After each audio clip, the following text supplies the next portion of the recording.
असंकल्पात् तपति तपनो वाति वातः समिन्धे वह्निर्दधते धरणिरुदधीर्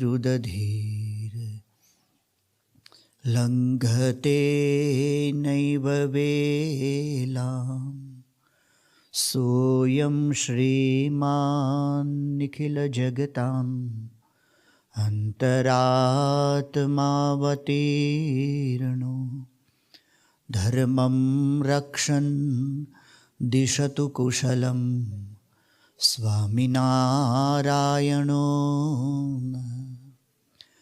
गुणातीतोऽक्षरं ब्रह्म भगवान् पुरुषोत्तमः जनो जानन्निदं सत्यं मुच्यते भवबन्धनात्।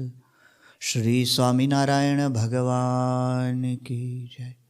अक्षर पुरुषोत्तम महाराज की जय।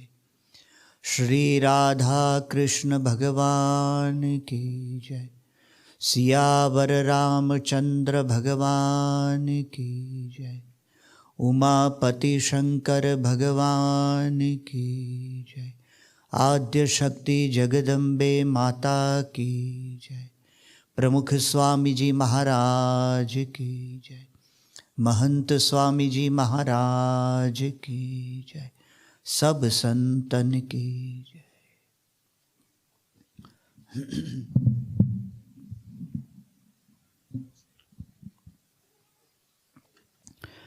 स्वामीनारायण हरे संवत 1876 में पौष शुक्ला द्वितीया को श्रीजी महाराज श्री गढ़ड़ा स्थित दादा खाचर के राजभवन में पूर्वी द्वार के कमरे के बरामदे में गद्दी तकिया रखवाकर विराजमान थे। उन्होंने अपने मस्तक पर सफ़ेद पाग बांधी थी जिसमें पीले फूलों का टुर्रा लगा हुआ था। वे कंठ में पीले पुष्पों का हार तथा दोनों कानों में सफ़ेद और पीले पुष्पों के गुच्छ धारण किए हुए थे। उन्होंने सफ़ेद शाल ओढ़ रखी थी और काले पल्ले की धोती पहनी हुई थी। वे कथा पाठ करा रहे थे। उनके मुखारविंद के समक्ष सभा में परमहंस तथा स्थान स्थान के हरिभक्त बैठे थे। उस समय स्वामी श्री सहजानंद जी महाराज बोले कि सुनिए, सबसे एक प्रश्न पूछते हैं। तब समस्त हरिभक्तों ने हाथ जोड़कर निवेदन किया, पूछिए। तब श्री जी महाराज बोले, अज्ञानियों में अतिशय अज्ञानी कौन है? ये सुनकर सब विचार करने लगे, परंतु कोई भी उत्तर नहीं दे पाया। फिर श्री जी महाराज बोले, लीजिए हम ही उत्तर देते हैं। तब सभी ने आनंदित होते हुए कहा कि हे महाराज, आपसे ही यथार्थ उत्तर हो सकेगा, कृपया कहिए। फिर श्री जी महाराज बोले कि इस देह में रहने वाला जीव रूप और कुरूप को देखता है, बाल्यावस्था, युवावस्था तथा वृद्धावस्था को देखता है। इस प्रकार वह अनेक पदार्थों को देखता रहता है, परंतु देखने वाला स्वयं अपने आप को नहीं देखता, परंतु बाह्य दृष्टि से जगत भर के पदार्थों को देखता रहता है, बल्कि स्वयं को नहीं देखता। वही अज्ञानियों में अतिशय अज्ञानी है। जो अपने नेत्रों से अनेक प्रकार के रूपों का आस्वादन करता है, उसी तरह श्रोत्र, त्वक्, रसना तथा घ्राण इत्यादि इंद्रियों द्वारा विषय सुख का उपभोग करता है और उसी को जानता है, परंतु स्वयं न तो अपने सुख को भोगता है और न तो अपने स्वरूप को भी पहचानता है। वही समस्त अज्ञानियों में अतिशय अज्ञानी है और वही सभी पागलों में अतिशय पागल है और वही मूर्खों में अतिशय मूर्ख है तथा वही समस्त नीचों में अतिशय नीच है। तब शुकमुनि ने आशंका प्रकट की कि क्या अपना स्वरूप देखना अपने बस की बात है? यदि यह अपने हाथ में हो तो जीव क्यों अतिशय अज्ञानी रहे? इस प्रश्न को सुनकर श्री जी महाराज बोले कि जिसे सत्संग का सुयोग हुआ है उसे तो अपना अर्थात जीवात्मा का दर्शन अपने हाथ में ही है। उसने कौन से दिन अपने स्वरूप को देखने का पुरुषार्थ किया जो उसने न देखा? वह तो माया के अधीन रहकर परवश होकर स्वप्न और सुषुप्ति अवस्था में अंतर्दृष्टि करके प्रविष्ट होता है, किंतु वह अपने आप की इच्छा से कभी भी अपने स्वरूप को देखने के लिए अंतर्दृष्टि नहीं करता। और जो जीव भगवान के प्रताप का विचार करके अंतर्दृष्टि करता है वह तो अपने स्वरूप को अत्यंत उज्ज्वल और प्रकाशमान देखता है, तथा इसी प्रकाश के मध्य वह प्रत्यक्ष पुरुषोत्तम भगवान की मूर्ति को देखता है और वह नारद सनकादिक के समान सुखी भी हो जाता है। अतः हरिभक्त में जो कसर रहती है वह तो उसके आलस्य के कारण ही रहा करती है। इति वचनामृतम गढ़ड़ा प्रथम प्रकरण का 20वां वचनामृत हुआ।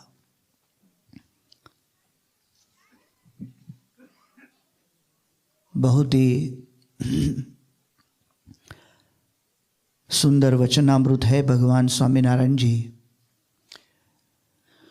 जो परम दिव्य ज्ञान साक्षात अक्षरधाम से लेकर पधारे हैं। उस ज्ञान से हम सभी को अवगत कराते हैं। जो हमारा मूल रूप है, जो हमारा वास्तविक स्वरूप है, उस वास्तविक स्वरूप की पहचान हम सभी भूल गए हैं और शरीर को ही अपना रूप मानकर, शरीर के भोगों को ही सच मानकर, उस भोगों में अत्यंत लिप्त रहकर बाह्य दृष्टि से ही जगत के संसार भर के ज्ञान को प्राप्त कर कर हम स्वयं को ज्ञानी मानते हैं।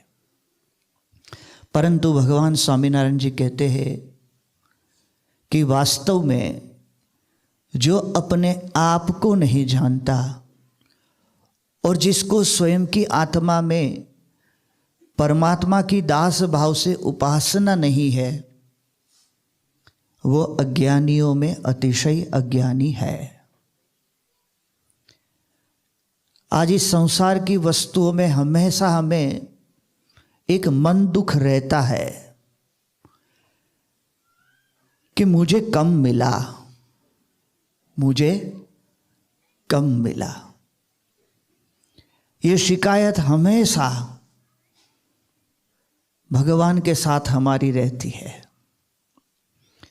चाहे कितना भी मिला हो, उसके मन में यही रहता है एक तुलना कि उससे मुझे कम मिला है, अधूरा मिला है, आधा मिला है, पुराना मिला है, घटिया मिला है।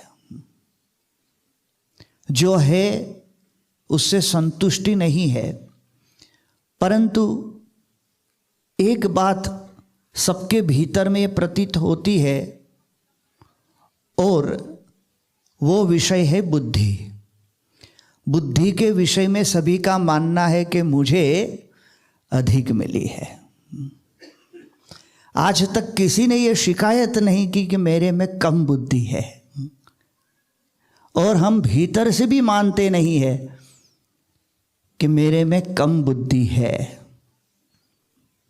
हो या ना हो वो अन्य को पता चलता है, लेकिन स्वयं का अनुभव ये कहता है कि मुझे बुद्धि पर्याप्त मिली है।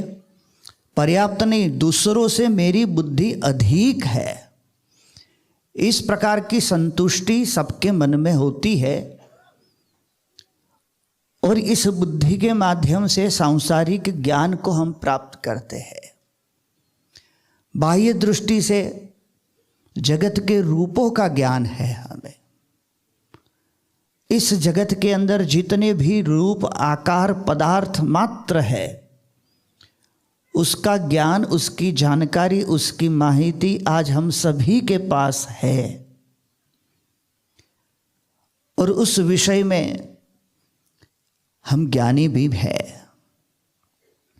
शायद कोई साहित्य और संगीत में अभिरुचि रखता हो तो संगीत का ज्ञान भी बहुत गहरा है।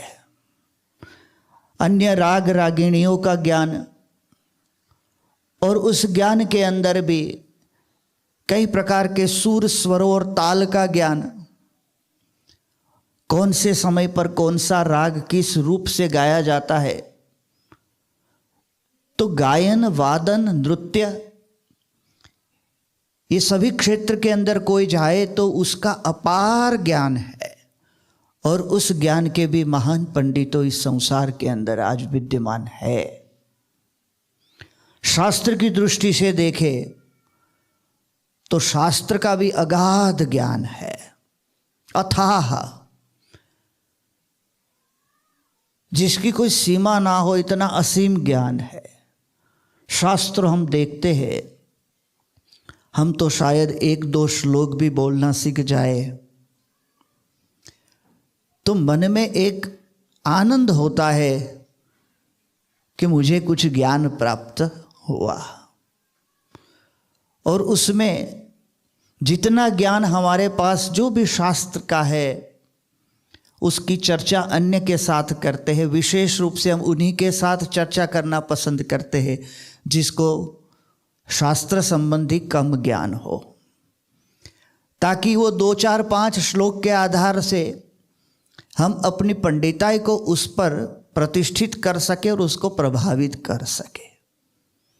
और उसके कारण, परंतु शास्त्र का ज्ञान भी अथाह है, अपार है, अनंत है, उसका भी कोई पार। संपूर्ण शास्त्र ज्ञान को, शास्त्र में जितने भी विषय निरूपित है वो सभी को ज्ञान प्राप्त करना वो बहुत कठिन है।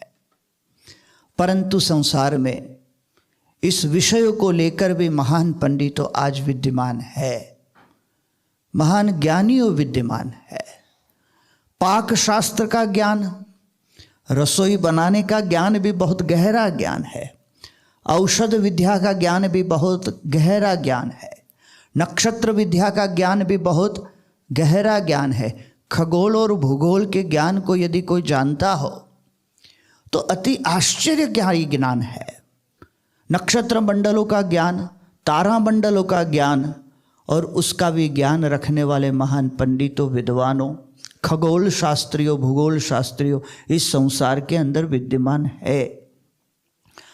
और जब हम सभी ऐसे महान ज्ञानियों को, महान पंडितों को, श्रेष्ठ विद्वानों को अपने अपने क्षेत्र के मिलते हैं, देखते हैं, अनुभव करते हैं, उनके साथ उनके ज्ञान की चर्चा को सुनते हैं, तब मन के अंदर एक भाव उठता है, काश ऐसा ज्ञान मेरे पास भी हो। और एक अभिरुचि जगती है। और उस क्षेत्र के अंदर ज्योतिष विद्या का ज्ञान तो अपार है। हस्तरेखाओं को देखकर कोई आपका भविष्य बता दे, आपके चेहरे की लकीरों को देखकर कोई भविष्य बता दे, ऐसा ज्ञान तो हम सभी चाहते हैं। कभी कभी रेलवे के अंदर जो आपको सीट ना मिली, आप साथ वाले का हाथ देखकर देखने लगोगे तो 5 लोग उठकर खड़े हो जाएंगे और आपको बिठा देंगे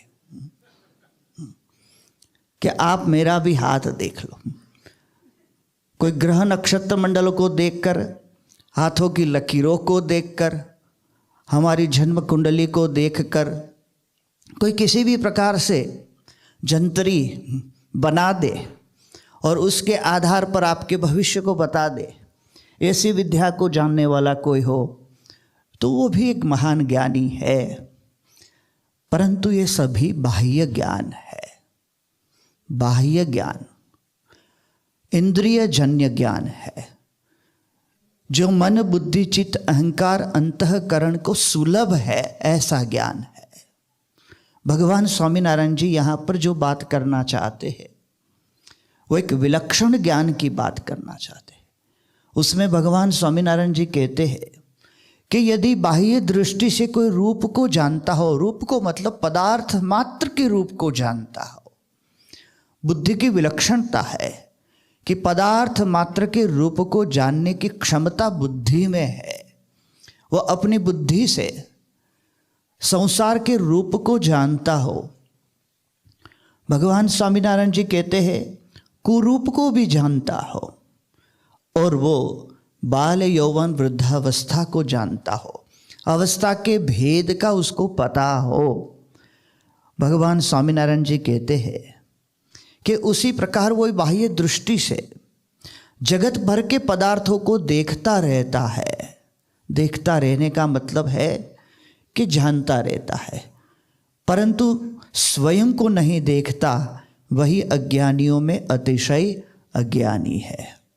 बाहर का सभी कुछ ज्ञान होने के बाद भी जो स्वयं को ना जाने।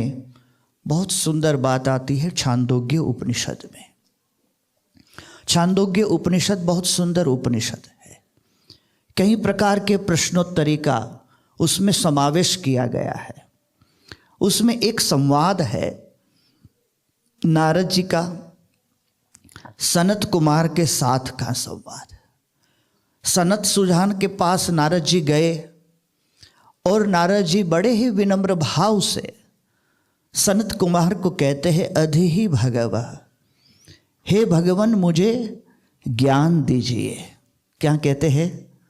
हे भगवान मुझे ज्ञान दीजिए। यहाँ नारद जी बड़ी विनम्रता से अपने अज्ञान दशा को प्रकट करते हैं और जब अपनी अज्ञान दशा का अनुभव हो जाए तभी सच्चा ज्ञान प्राप्त करने के हम अधिकारी बनते हैं।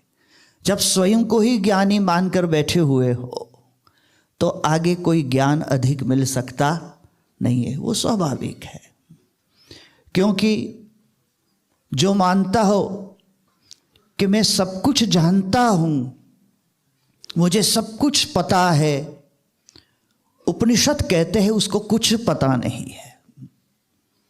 भगवान के विषय में भी कई लोग ऐसा दावा करते हैं कि मैंने भगवान के स्वरूप को जान लिया अथवा मैंने भगवान के स्वरूप का साक्षात्कार कर लिया, मैं भगवान के स्वरूप को जानता हूँ, मैं भगवान का पक्का परम भक्त हूँ। यदि अपने ही मन में इस प्रकार के भावों को जगे और उठे, उसको जब हम देखते हैं तो हमारे शास्त्र कहते हैं कि आपने कुछ जाना नहीं है। यदि कोई ऐसा कहे कि मैंने परमात्मा के स्वरूप में कुछ भी नहीं जाना, क्योंकि वो तो अत्यंत पर है।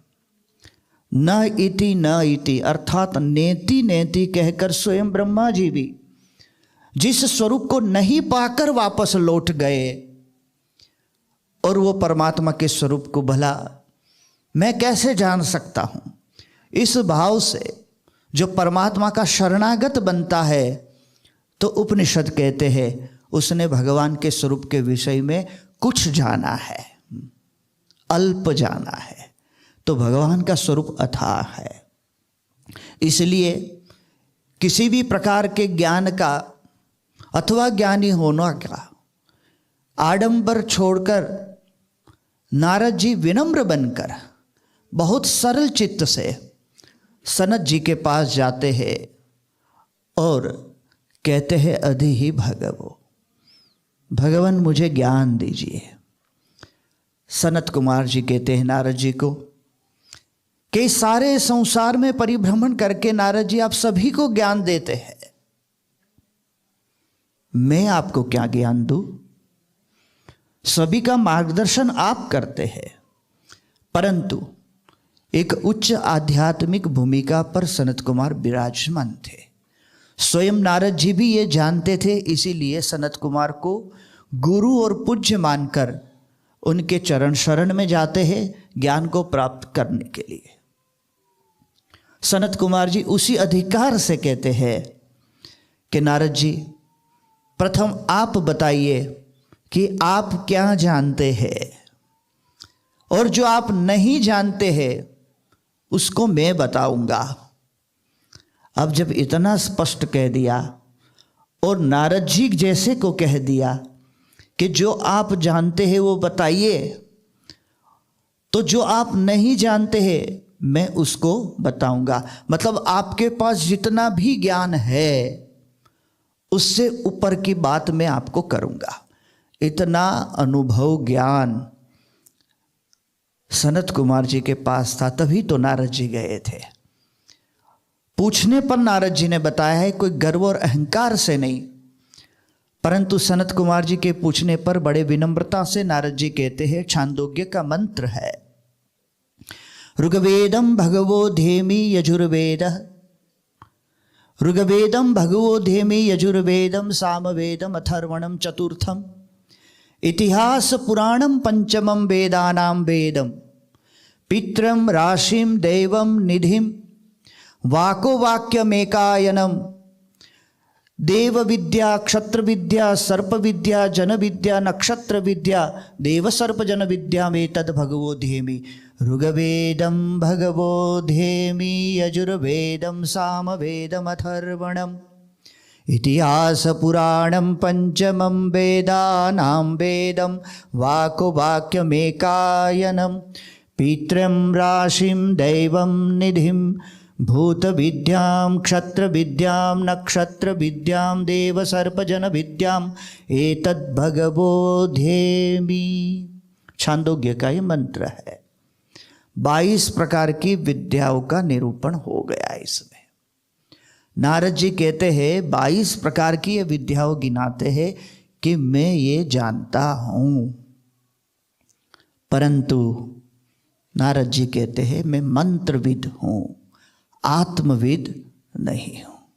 मैं मात्र मंत्र को जानता हूं, मंत्र के अर्थों को जानता हूं, उसकी वाक्य रचनाओं को जानता हूं और उस अर्थों को समझाने का जो भी व्याकरण है उसको जानता हूं।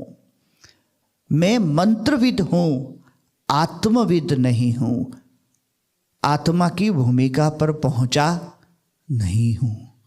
तरति शोकम आत्मविद, आत्मविद जो होता है वो शोक संताप को पार कर जाता है। और नारद जी कहते हैं कि मैं शोक सागर में डूबा हुआ हूं, आप मुझे ऐसा ज्ञान दीजिए कि इस शोक सागर को मैं तैर जाऊं, उसको मैं पार उतर जाऊं। देखिए ये ज्ञान है, ये जिज्ञासा है।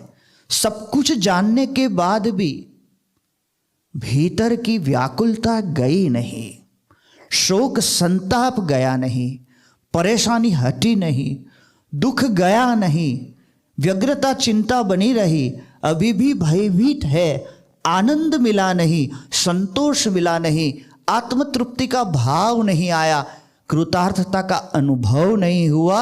इसका मतलब यह है कि अभी हम ज्ञानी नहीं है। भगवान स्वामीनारायण जी यहां पर यह बात कहते हैं कि बाह्य दृष्टि से सब कुछ जानने के बाद भी कृतार्थता का अनुभव नहीं हुआ, जीवन में धन्यता का अनुभव नहीं हुआ, पूर्ण काम भाव मन के अंदर प्रकट नहीं हुआ, किसी भी प्रकार का संतोष नहीं हुआ, तृष्णा जीर्ण नहीं हुई, अभी भी असंतोष है, उद्वेग है, अशांति है, मन दुखी है, व्याकुल है, क्रोध उत्पन्न हो जाता है, अभी लोभ में मन लुब्ध हो जाता है, लोभ कारण पदार्थों को देखकर विषय प्रिय लगते हैं और विषयों की कामना इच्छा वासना अभी भी बनी रही है, तो हम ज्ञानी कहाँ के? ज्ञानी को तो ये सब कुछ होता नहीं है। भगवान स्वामीनारायण जी कहते हैं हम सभी को जानते हैं, बाह्य दृष्टि से चाहे कितने भी ऊंचे पद को प्राप्त कर ले, चाहे कितनी भी कीर्ति प्राप्त कर ले, चाहे कितने भी विषय भोगों को प्राप्त कर ले, किसी भी प्रकार से वैभवों को प्राप्त कर ले, सत्ता को प्राप्त कर ले, संपत्ति को प्राप्त कर ले, यश कीर्ति प्रसिद्धि प्राप्त कर ले, परंतु जब तक भीतर में कृतार्थता का धन्यता का आनंद अनुभव नहीं होता, पूर्ण काम भाव प्रकट नहीं होता, तब तक भगवान स्वामीनारायण जी कहते हैं कि हमारा ज्ञान अधूरा है। अधूरा ज्ञान कभी होता ही नहीं है। दो ही भेद है, ज्ञान अथवा अज्ञान। अधूरा ज्ञान होता ही नहीं है। कोई कहे मैं अधूरा अज्ञानी हूं, ऐसा नहीं, वो पूर्ण अज्ञानी होता है अथवा पूर्ण ज्ञानी होता है। उसमें कोई बीच वाला भाग हिस्सा है ही नहीं। तो ऐसे अवसर पर भगवान स्वामीनारायण जी के समक्ष स्थान स्थान के साधु तथा सत्संगी बैठे थे, प्रिय परमहंसों बैठे हैं और भगवान स्वामीनारायण जी के लाडले हरिभक्तों बैठे हैं। तो अपने हरिभक्त आश्रित भक्त, उनकी आध्यात्मिक ऊंचाई, जिसको भगवान देखना चाहते हैं, भगवान का परम दिव्य सानिध्य मिला है, वो धन्य हो गए हैं, वो कृतार्थ हो गए हैं, उनको प्रभु का साक्षात्कार दर्शन हो रहा है, तब भी मन में दुख है। यही तो अज्ञान है। इसीलिए भगवान स्वामीनारायण जी कहते हैं कि मोक्ष की जीते जी अनुभूति करने का यह अवसर है, क्योंकि साक्षात्कार पर ब्रह्म पुरुषोत्तम भगवान उनके नयन गोचर है, समक्ष है।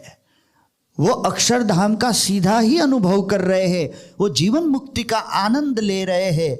वो आनंद हमें जब मिल गया है, प्रभु स्वयं मनुष्य आकार धारण करके हमारे सदृश विराजमान है, तो भी अभी कुछ खोज रहे हैं उसके अतिरिक्त, उससे उपरांत। यही तो अज्ञान है। भगवान स्वामीनारायण जी यहाँ पर बहुत सुंदर बात इसलिए कहते हैं।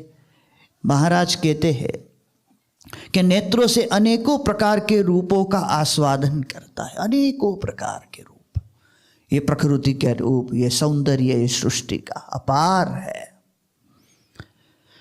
उसी प्रकार श्रोत्र, त्वक्, रसना तथा घ्राण इत्यादि इंद्रियों द्वारा विषय सुख का उपभोग करता है और उसी को जानता है, उसी को जानता है। मन उसमें ही रमा है। आज खाने पीने की चर्चा कितनी होती है, सीधा अनुभव होता है ना।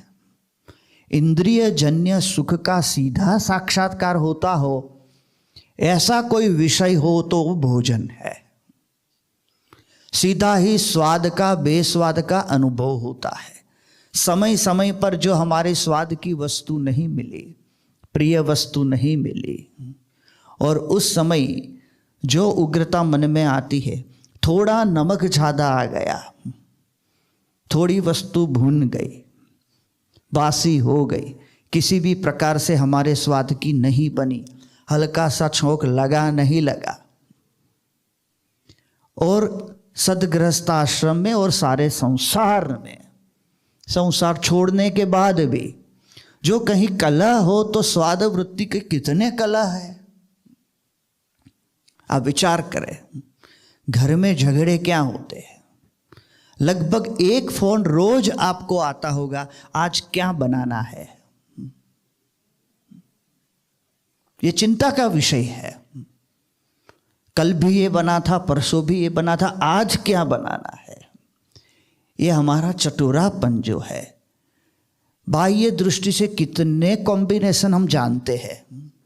इसके साथ ये हजारों प्रकार की वस्तु आज दुनिया में भोजन की है, पहनने की है, ओढ़ने की है। अलंकार और आभूषणों के अंदर आप जाओ तो विविधताओं अपार है, अंबार लगे हैं। और उस सब वस्तुओं को जानने की चेष्टा, उसको देखने का मन, उसको भोगने का कामना, इसमें ही पूरा दिन रात सतत निरंतर मन व्यग्र रहता है, उलझा हुआ रहता है। तब भगवान स्वामीनारायण जी कहते हैं कि विषय सुख का उपभोग करता है और उसको जानता है, परंतु स्वयं न तो अपने सुख को भोगता है और न तो अपने स्वरूप को भी पहचानता है। वही समस्त अज्ञानियों में अतिशय अज्ञानी है। अपने सुख को मतलब स्वयं के आत्मस्वरूप को जानना और उस आत्मस्वरूप में परब्रह्म पुरुषोत्तम भगवान साक्षात विराजमान है, उस भगवान के स्वरूप को ही जानना। ये दो वस्तु भगवान स्वामीनारायण जी हमें कहते हैं यहाँ पर। ये दो वस्तु जो प्राप्त हो जाए हमें तो बहुत बड़ा ज्ञान प्राप्त हो जाता है।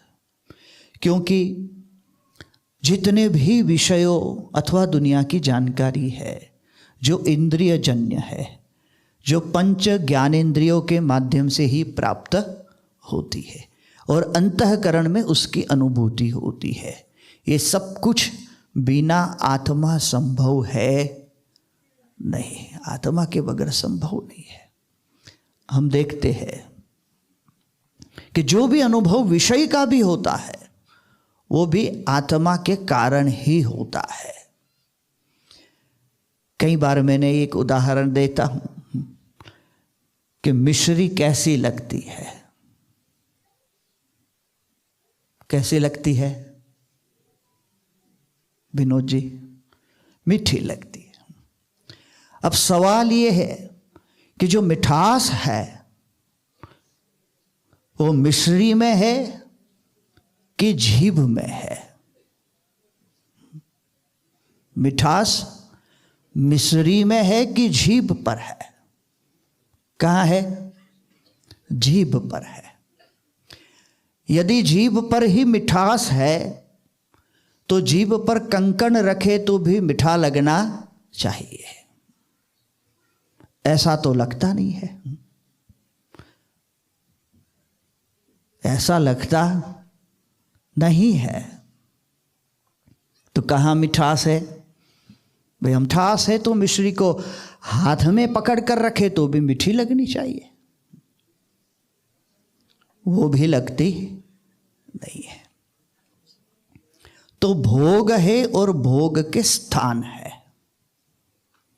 भोग अपने स्थान पर ही अनुभव होता है उसका। मिश्री को जीभ पर रखेंगे तभी मीठी लगेगी। और समझो मिश्री को जीभ पर रखी और उस समय आत्मा निकल गई तो मीठा लगेगा? नहीं लगेगा। तो मिठास मिश्री में भी नहीं है, मिठास जीभ में भी नहीं है, मिठास मिश्री और जीभ के मिलन में भी नहीं है। मिठास है आत्मा में। आत्मा है इसलिए मीठा लगता है। आत्मा है इसलिए संसार के दृश्य सुंदर, मनोरम, अत्यंत श्रेष्ठ लगते हैं। आत्मा है इसलिए स्पर्श का अनुभव होता है जो मृदु है, कोमल है, कठोर है, शीत है या उष्ण है। इस प्रकार का जो भी त्वचा से अनुभव होता है वो आत्मा है। इसलिए आत्मा निकल जाए बाद में तो जो जनाजा निकलता है अर्थी पर ले जाते हैं, कुश के आसन पर चुभते हुए निगमबोध घाट तक चला जाता है। कोई पीड़ा है नहीं, कोई स्पर्श का अनुभव नहीं है। आत्मा है इसलिए हमारी प्रशंसा अच्छी लगती है। कर्ण के माध्यम से कोई हमारा बखान करे, प्रशंसा करे, हमारा यश गाए, हमारे गुण कहे तो गुदगुदी होती है भीतर ही, अच्छा लगता है। आत्मा है इसलिए अच्छा लगता है। श्रद्धांजलि सभा में चाहे कितनी भी महिमा कहो, बेचारा तो तस्वीर बनकर लटक गया। अब उसको क्या लेना देना उस प्रशंसा के शब्द? वो तो परिजनों को आश्वस्त और स्वयं हमारी श्रद्धांजलि अभिव्यक्ति के लिए होता है, ताकि हमारे परम स्नेही को हम श्रद्धांजलि अर्पण करके हमारे अंदर ही एक संतोष और कृतज्ञता का भाव को अभिव्यक्त कर सके। बाकी सुनने वाले को उनके गुणों से अब कोई निस्बत रही नहीं, क्योंकि अंदर का चैतन्य तत्व निकल गया है। इसीलिए आत्मा है तो सुगंध का अनुभव होता है।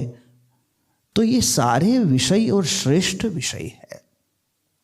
आत्मा की उपस्थिति के कारण ही उसका अनुभव है। तो सुख विषयों में है, पदार्थों में है, इंद्रियों में है कि आत्मा में है? कहाँ है? भगवान स्वामीनारायण जी कहते हैं कि अनेकों प्रकार से वो इंद्रियों द्वारा विषय सुख का उपभोग करता है और उसको जानता है, परंतु स्वयं न तो अपने सुख को भोगता है और न तो अपने स्वरूप को भी पहचानता है। वास्तव में सुख तो स्वयं का ही है।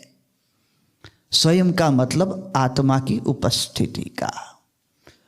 और आत्मा में भी जो सुख है, आनंद है, वो इसलिए है कि आत्मा में परमात्मा भगवान साक्षात पुरुषोत्तम नारायण भगवान अखंड विराजमान है, सदैव विराजमान है। वो चैतन्य में परम चैतन्य परमेश्वर का सदैव वास है, इसीलिए आत्मा में सुख है। प्रमुख स्वामी महाराज कहते थे कि जो भी सुख है वो सुख का कारण अंदर भगवान बैठे हैं, इसलिए है। परमात्मा बैठे हैं, भगवान साक्षात बैठे, उसका सुख है, तो सुख का कारण भी भगवान है। तो ये बात भगवान स्वामीनारायण जी हमें समझा रहे हैं। और जिसको ये पता चल जाए कि सभी सुख का कारण परमेश्वर है। बृहदारण्यक उपनिषद के अंदर बहुत सुंदर चर्चा है। बृहदारण्यक उपनिषद, बृहद है, आरण्यक मतलब अरण्य में जो उपनिषदों को चिंतन में लाया गया था, मंत्र दृष्टा ऋषियों के दर्शन में जो वस्तु आई थी। बृहद मतलब बड़ा, जीव, ईश्वर, माया, इस सभी से बड़े ऊपर अक्षर ब्रह्म और परब्रह्म है। जहां अक्षर ब्रह्म तत्व और परब्रह्म तत्व की चर्चा है, इसलिए उनको बृहद कहा गया है। और वो बृहदारण्यक उपनिषद के अंदर एक संवाद है, सदगृहस्थों का संवाद, ऋषि का संवाद है, अपनी पत्नी के साथ संवाद।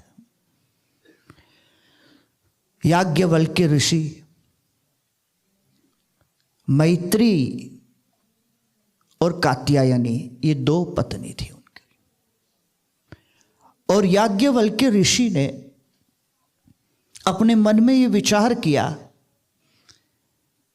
कि इतनी संपदा है, ये धन है, ये वैभव है, अब ये सभी को छोड़कर अब मैं संन्यस्त हो जाऊं, संन्यस्त स्वीकार कर लूं। अरण्य में तो स्वयं थे ही, परंतु अब सदगृहस्थ आश्रम अथवा ऋषि परंपरा से भी संन्यस्त अवस्था को प्राप्त करूं, ऐसा मन में विचार आया।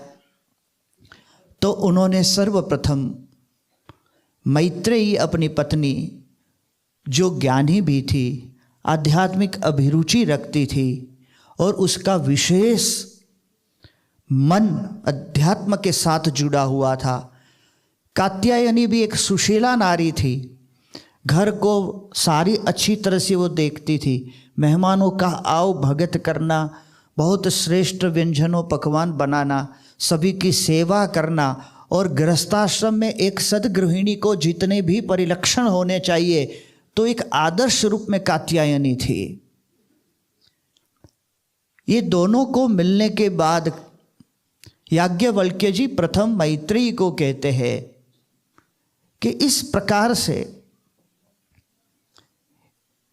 हमारी जितनी भी संपदा है, उस संपदा को मैं दो हिस्सों में बांट दूं, आधा हिस्सा आपके लिए और आधा कात्यायनी के लिए, ताकि आगे का जीवन आप पूर्ण रूप से अच्छी तरह से भली भांति निर्वहन कर सके, और मैं संन्यास के पथ पर प्रभु की प्राप्ति के लिए उस आनंद के लिए यहाँ से प्रस्थान करूं, ऐसा मेरा मन कहता है। याज्ञवल्क्य जी ने ये बात जब प्रस्ताव के रूप में रखी, तब मैत्री एक सुंदर बात कहती है। मैत्री ने कहा कि ये जो कुछ आप हमें देना चाहते हैं संपदा के रूप में, क्या उससे हम अमृत तत्व को प्राप्त कर सकेंगे? अमृत तत्व अर्थात मोक्ष, उससे क्या हम मोक्ष को प्राप्त कर सकेंगे? और यदि मोक्ष को प्राप्त नहीं कर सकेंगे और जो वस्तु आपको भी छोड़ने के लिए इच्छा होती है, वो वस्तु के बंधन में आप हमें डालकर क्या देना चाहते हैं? हमें तो अमृत तत्व प्राप्त हो जाए, हम उस परम तत्व का साक्षात्कार कर ले, हम भगवान के आश्रित बने, भगवान का सुख और अनुभव ले सके, उनका भजन कर सके, भगवान को इस नेत्र से देख सके, उनकी सेवा कर सके। यही तो जीवन का लक्ष्य है, ये संपदा नहीं है।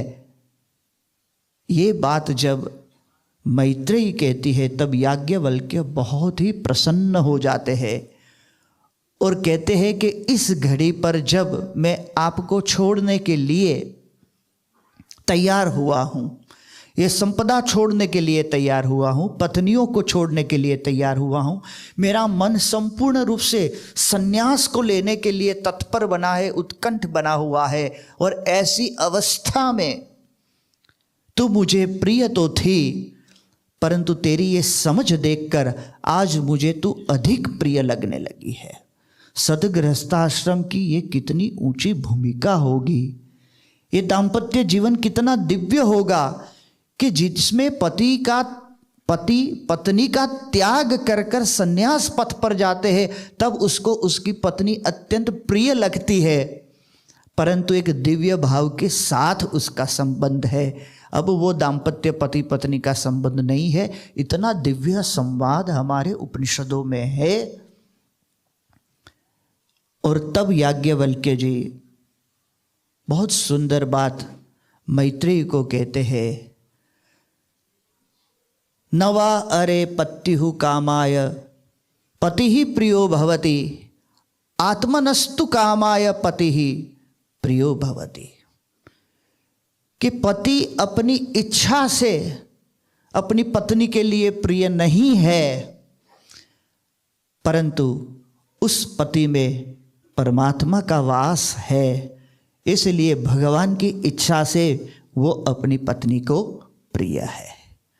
आगे कहते हैं वो, नवा अरे जायायै कामाय जाया प्रिया भवति, आत्मनस्तु कामाय जाया प्रिया भवति। पत्नी इसलिए प्रिय नहीं है कि वो अपनी इच्छा से पति को प्रिय है, परंतु पत्नी में भी परमात्मा का वास है और भगवान की इच्छा से ही वो अपने पति को प्रिय है। इस प्रकार से गिनाते गिनाते कहते हैं कि पुत्र इसलिए प्रिय नहीं है वो अपनी इच्छा से माता पिता को प्रिय हो, परंतु उस संतान के अंदर भी परमात्मा का वास है, इसलिए परमात्मा की इच्छा से ही वो पुत्र माता पिता को प्रिय है। इसी प्रकार कहते कहते हैं सर्वम प्रियम भवति, नवा अरे कामाय, नवा अरे सर्वम कामाय सर्वम प्रियम भवति, आत्मनस्तु कामाय सर्वम प्रियम भवन्ति। आत्मा के कारण ही संसार की सारी वस्तु प्रिय है और आत्मा में भी परमात्मा है, इसलिए भगवान के कारण ही सब कुछ प्रिय लगता है। सभी सुख का निधान एकमात्र भगवान है, सभी में भगवान का वास है, भगवान की इच्छा से ही ये सब कुछ सुंदर लगता है, सब कुछ अच्छा लगता है। हम सुखी है वो आत्मा और परमात्मा से है। भगवान स्वामीनारायण जी यहाँ पर कहते हैं कि इसी प्रकार जो इंद्रियों के द्वारा विषय सुख का उपभोग करता है उसको जानता है, परंतु न स्वयं अपने सुख को भोगता है, नहीं अपने स्वरूप को पहचानता है, इसलिए हम दुखी है। आज हम देखें कि यही ज्ञान का विस्मरण हुआ है और हम इस ज्ञान को भूले हैं और धीरे धीरे भूल पक्की होती जा रही है। कई जन्म आए, शरीर मिले। भगवान स्वामीनारायण जी ने कहा, जब से हमारा जन्म हुआ तब से कुसंगियों के शब्द हमारे कान में पड़े हैं। कुसंगियों के शब्द क्या है?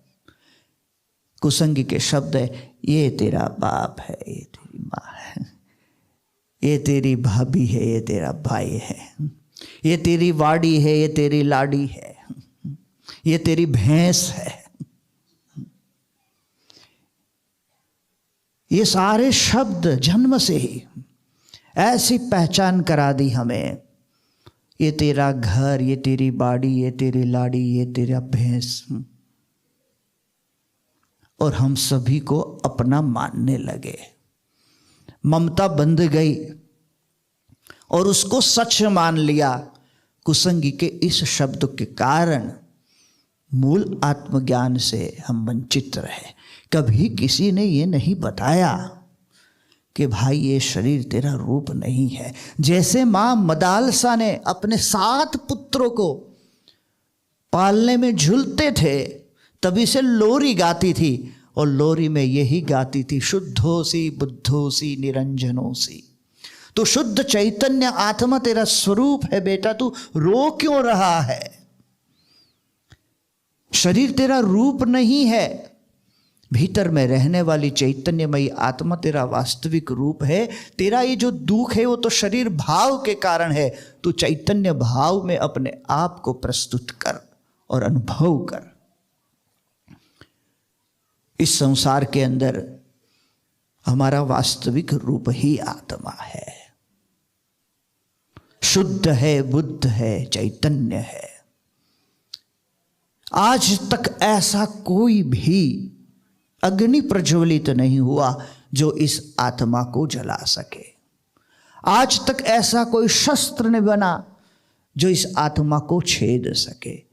आज तक ऐसी हवा नहीं चली जो इस आत्मा को सुखा सके।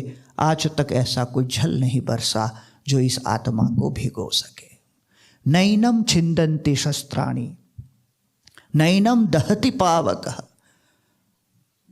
न चैनम क्लेदयन्तापो न शोषयति मारुतः। भगवत गीता में श्री कृष्ण परमात्मा ने 2 अध्याय में बहुत दिव्य ज्ञान दिया है ये आत्मा का। और ऐसी परम दिव्य आत्मा जो है, इस संसार के अंदर प्रत्येक चैतन्य दिव्य है। सत चित आनंद उसका स्वरूप है, आनंद उसका स्वभाव है, विलक्षण है ये। परंतु शरीर के अंदर आकर शरीर रूप हो गए। गुणातीतानंद स्वामी ने सीधी सादी सपाट बात बताई कि ये जीव जब शेर सिंह के शरीर में होता है तब उसका बल देखे, और वही आत्मा जब बकरी की शरीर में जाती है तो मिमियाने लगती है, वही आत्मा है। तो शरीर भाव से लिप्त हो गए। उस शरीर को हमने अपना रूप मान लिया, इसलिए वो क्षोभ का, संकोच का, ग्लानि का अनुभव करते हैं। इसीलिए हमारे मूल भाव को दबाकर विषय हावी हो चुके हैं। इसलिए वासनाओं से लिप्त अपने आप को मानकर हम और दुखी होते हैं। इसलिए आत्मग्लानि का भाव कभी मिटता नहीं है। रामचरितमानस में बहुत सुंदर बात आती है। विश्वामित्र जी के साथ भगवान श्री राम गए, लक्ष्मण जी साथ में थे, जनकपुर की ओर जा रहे थे, और उस समय एक सुना वीरान आश्रम देखा। उस सुने वीरान आश्रम को देखकर श्री राम के भीतर में कुतूहलता जगी। उन्होंने कहा, ये आश्रम है, सुना वीरान क्यों है? यज्ञ की धूम्रशेरों क्यों नहीं निकलती इसमें से? छंद और वेदों की ध्वनि क्यों नहीं गुंजती? राम चिंतित इसलिए था कि भारत का एक पाठशाला, एक वेदशाला, एक आश्रम ऋषिकुल का बंद हो जाए और ये परंपरा त्रेता से ही चालू हो जाएगी तो कलयुग में क्या होगा। आज तो हमारी पूरी परंपरा चली गई है, गुरुकुल की शिक्षा और उसकी शिक्षा पद्धति पूरी नाश हो गई। राम चिंतित थे, प्रश्न पूछा कि क्यों हुआ। तब बताया कि ये तो गौतम ऋषि का आश्रम था और अहल्या को शाप देकर ऋषि यहां से निकल गए हैं। गौतम नारी शाप वश उपल देह धरि धीर, चरण कमल रज चाहती कृपा करहु रघुबीर। ये आपकी चरण राज चाहती है प्रभु। उपल देह धारण करके वो यहाँ पड़ी हुई है, शीला बनकर पड़ी हुई। इसका अर्थ ये है कि आत्मग्लानि से भरी है। उनके मन में एक ऐसा भीतर में आत्मग्लानि का भाव हावी हो चुका है कि मैंने बहुत बड़ा दुष्कर्म किया है। इंद्र छल कर आ गया था गौतम का रूप लेकर और अहल्या को भ्रष्ट की थी। इसकी ग्लानि अहल्या के मन में थी और ऋषि ने भी संताप व शाप दे दिया, इंद्र को भी दिया, अहल्या को भी दिया। और आत्मग्लानि का ऐसा भाव था कि अब तो मैं पतिता हूं, धर्म और अध्यात्म के पथ पर एक कदम भी चलने के लिए मैं अधिकारी और लायक नहीं हूं, मैं निश्चित रूप से पापी नहीं हूं। इस प्रकार के आत्मग्लानि के भाव से सकुचाकर समाज की मुख्य धारा से अलग पड़ी हुई शीलावत उपल देह धरी वो वहां पर पड़ी थी। उसकी बुद्धि में झाड़ियता आ गई कि प्रभु का नाम लेने के लिए भी मैं योग्य नहीं हूं। तब विश्वामित्र जी कहते हैं कि आत्मा के भावों को ग्लानि के भावों ने ढक दी। वो चैतन्य का भाव लुप्त हो गया और चैतन्य का भाव जब लुप्त हो जाए वही शिला है, अहल्या का शिला बनना हुई है। और जब परमात्मा मिले, प्रभु का साक्षात्कार हो जाए, भगवान की प्राप्ति हो जाए, उनकी चरण कमल प्राप्त हो जाए, रज प्राप्त हो जाए, आश्रय प्राप्त हो जाए, आत्मग्लानि का ये भाव दूर होता है और भगवान उनको संबल देते हैं कि तुझे साक्षात्कार प्रभु मिल गए, अब किस बात की कमी रह गई, सारे पाप धुल गए, तू निष्पाप है, तू पवित्र है, तो शुद्ध बुद्ध चैतन्यमयी आत्मा है, तुझे साक्षात भगवान मिल गए। और वो गौरव से जाग उठी, वही शिला का अहल्या होना है। पुनः धर्म के पथ पर, अध्यात्म के पथ पर अग्रसर हो जाना, वही शिला का अहल्या है। और विषयों में लिप्त रहकर आत्मग्लानि से विषयों में ही पड़ा रहना, वो अहल्या का शिला होना है। ये वस्तु भगवान स्वामीनारायण जी कहते हैं कि वो चैतन्य का भाव हमारे भीतर में प्रकट। अनंत जन्म लिए हमने, कितने माता पिता हुए। भगवान स्वामीनारायण जी ने कहा है, महासागर में जितना जल है उतना माता का दूध पिया है, इतने जन्म लिए हैं। और जिस शरीर में गए उस शरीर के सगे संबंधियों को हमने अपने सच्चे मान लिए। भीतर की चैतन्यमयी आत्मा कारण शरीर के भावों से युक्त सतत चलती रही, विषयों को भोगती रही, नए कर्म करती रही, कर्म फल प्रदाता भगवान की इच्छा से जन्म मिलते रहे और उसी क्रम में आज हम यहाँ बैठे हैं। अब उसमें से निकलने के लिए अपने वास्तविक स्वरूप की पहचान, आत्मस्वरूप का ज्ञान, और उस आत्मा में भगवान विराजमान है, भगवान स्वामीनारायण जी हमें देते हैं। जाति पाति के बाड़ों में हम बंध गए, हमने अपने आप को फला फला मान लिया, जाति के मान लिए, गांवों के मान लिए, अलग अलग प्रकार के देश और राज्यों के मान लिए, पंडित मान लिए, ऊपर से थोपते गए, नई नई परतें चढ़ती गई, जितनी डिग्रियां मिली वो डिग्रियां हमारे पर थोपते गए।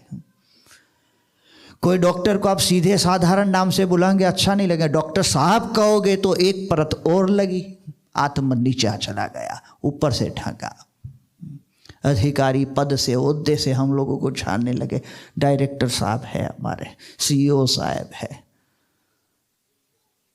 पद अच्छा लगने लगा, नई परतें चढ़ती गई ऊपर ऊपर, आत्मभाव और लुप्त हो गया।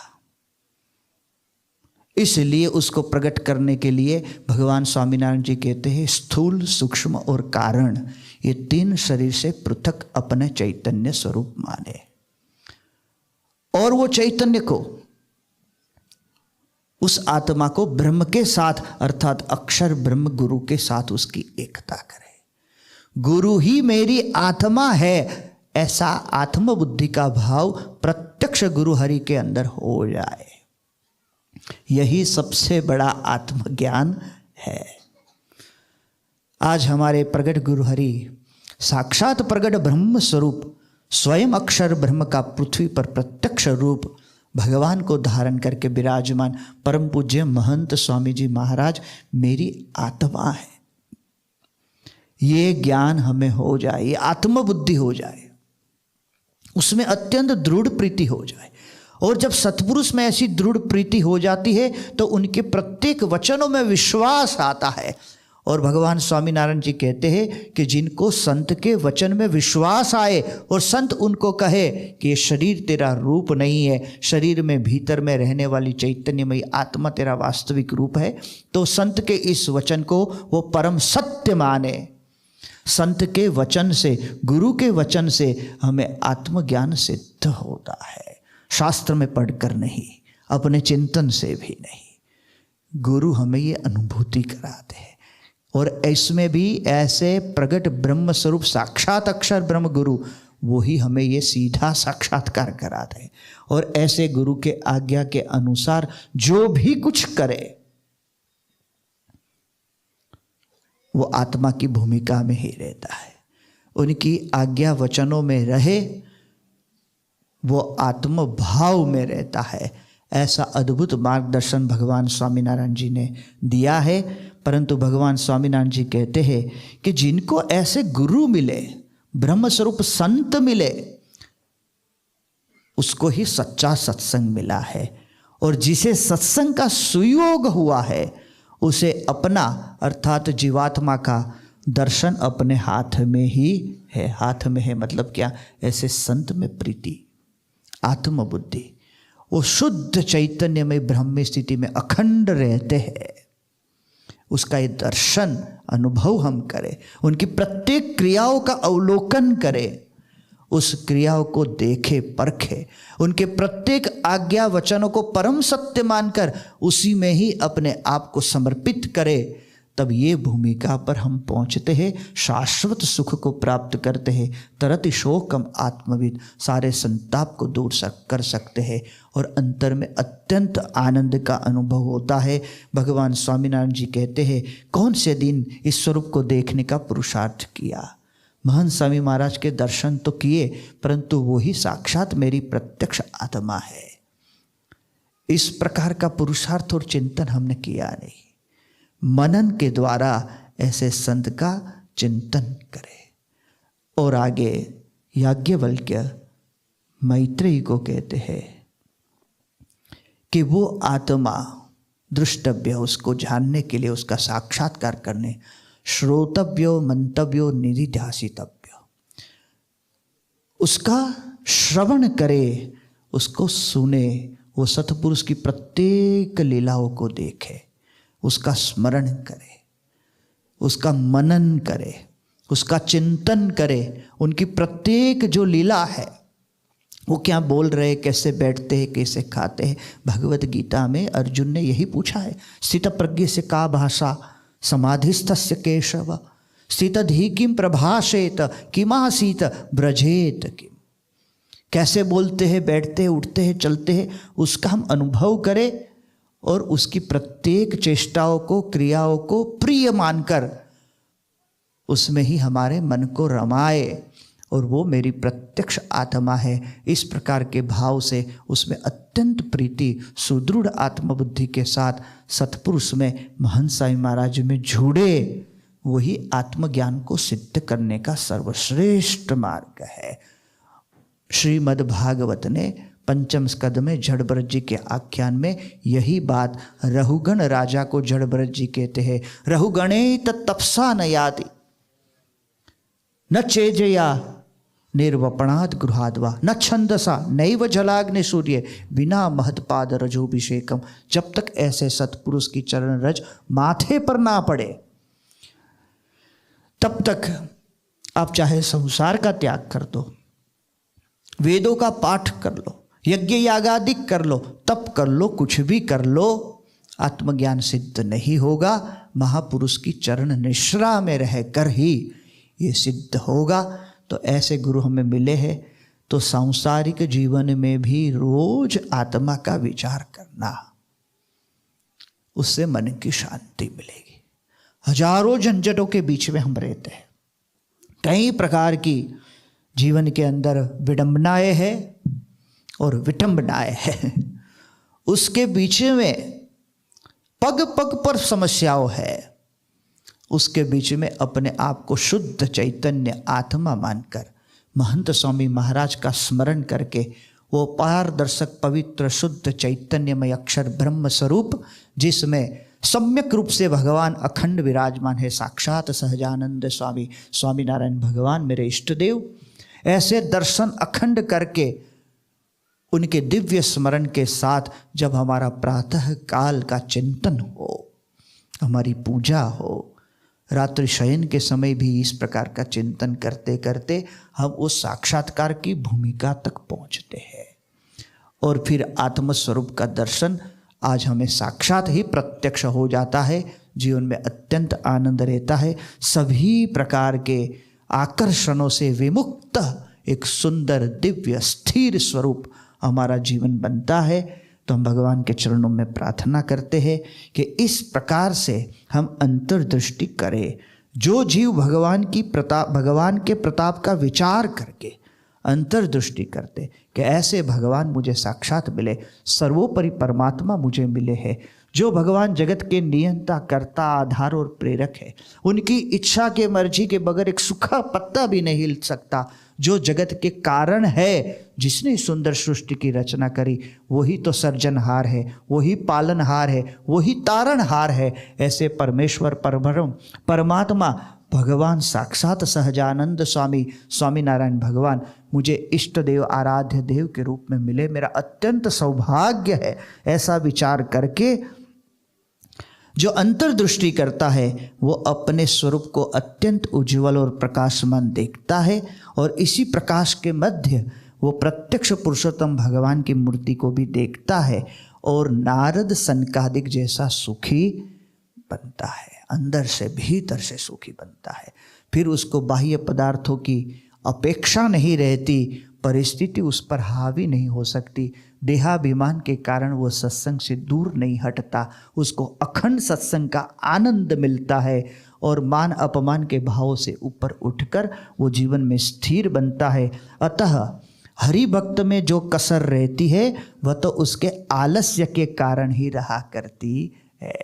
आलस्य इतनी है कि ये चिंतन से हम वंचित रहते हैं कि हमें मिल गया अब क्या करना है, साधना करनी बाकी नहीं रही। महिमा के ऐसे शब्दों के कारण हम पुरुषार्थहीन बन जाते हैं, इसलिए ये पुरुषार्थ हमें अवश्य करके वो सुख के उपभोक्ता बनना है। प्राप्ति हो गई परंतु उसका उपभोग नहीं करेंगे तब तक आनंद आएगा नहीं। लड्डू हाथ में हो तो वो प्राप्ति कहते हैं, परंतु 5 दिन तक हाथ में ही रहे तो उसका कोई आनंद नहीं है। प्राप्ति भगवान की संत की हो गई है, लड्डू मुंह में जाए तब तुष्टि पुष्टि जो होनी है वो तभी होती है, प्राप्ति को भोगना पड़ता है। हमें भगवान और संत मिले हैं, पुरुषार्थ ये करना है कि मनन द्वारा सतत उनका संग करके हमें वो प्राप्ति के उपभोक्ता बनना है, तभी सत्संग का वास्तविक स्वाद चखेंगे और आनंद आएगा। भगवान स्वामीनारायण जी ने बहुत ही सुंदर बात यहाँ पर आत्मा परमात्मा के दर्शन की बात बताई है, और यदि उसको जो सिद्ध कर ले उसके जैसा कोई ज्ञानी नहीं है, भले उसको संस्कृत का एक श्लोक भी ना आता हो, परंतु वो अनुभव की वाणी और अनुभव में आनंद में हमेशा रहता है। तो ऐसी स्थिति में हम सभी हरि भक्त पहुंच सके, ऐसा अद्भुत मार्गदर्शन भगवान स्वामीनारायण जी ने दिया है। हमारे जीवन में हम सिद्ध कर सके, यही उनके चरणों में प्रार्थना। आज के कथा श्रवण में श्रद्धा से जुड़ने के लिए आपका बहुत बहुत धन्यवाद। भगवान स्वामीनारायण ने कथा श्रवण की महिमा बार बार बताई है। कथा श्रवण मन को शुद्ध करता है, आस्था को दृढ़ करता है और जीवात्मा को प्रभु का सामीप्य प्रदान करता है। अगर आपको आज के कथा श्रवण से थोड़ी भी शांति और प्रेरणा मिली है तो कल्पना करें, ऐसी कथा को नियमित रूप से सुनना कितना लाभप्रद होगा। तो इस वीडियो को लाइक करें, अपने जैसे अन्य भक्तों के साथ साझा करें और ऐसी ही प्रेरक कथा को नियमित रूप से सुनने के लिए चैनल को सब्सक्राइब करें। जय स्वामीनारायण।